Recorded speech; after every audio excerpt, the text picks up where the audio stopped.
তো আজ চলে এসেছে এরকম একটা মুভি নিয়ে, যে মুভিটা দেখে আমার গায়ের লোম খারাপ হয়ে গেছে। খুবই ভয়ঙ্কর একটা মুভি। আর যে মুভিটার নাম হলো সেক্টর 36। যে মুভিটা নেটফ্লিক্সে গতকাল রিলিজ হয়ে গেছে। আর এই মুভিটা হলো একটা ক্রাইম থ্রিলার ফিল্ম, যার পরিচালক হলেন Aditya Nimbalkar, produce by Matek films. এখানে আমরা প্রধান চরিত্রে দেখতে পাবো বিক্রান্ত মেসিকে, দীপক ডুবরিয়ালকে। আর এই মুভিটা তৈরি করা হয়েছে 2006 সালে ঘটে যাওয়া একটা সত্য ঘটনা অবলম্বনে।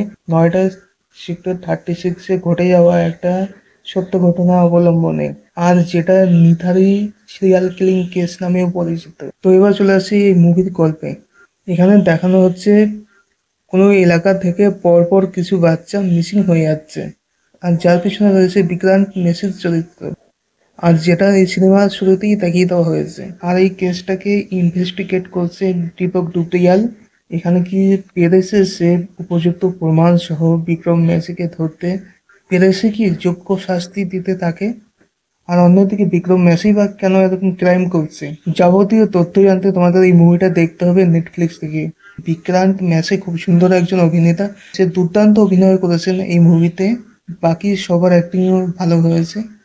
এখানে যে ইন্টারগেশনের সিনটা দেখানো হয়েছে, যেটা দীপক ডুবরিয়াল আর একজন পুলিশ অফিসার বিক্রান্ত মেসিকে কিছু জিজ্ঞাসাবাদ করছে।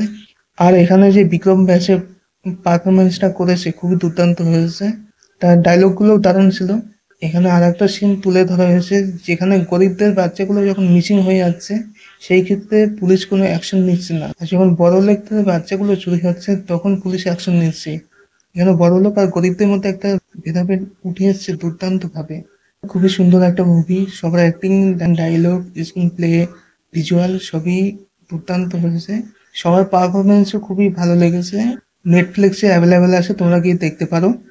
তো আজ এই অবধি, দেখা হচ্ছে পরবর্তী কোনো ভিডিওতে। আমার চ্যানেলে তোমরা নতুন হলে চ্যানেলটা সাবস্ক্রাইব করে বেল আইকনটা অন করে রাখো, এরকম নতুন কোনো মুভির আপডেট পাওয়ার জন্য। ধন্যবাদ সবাইকে।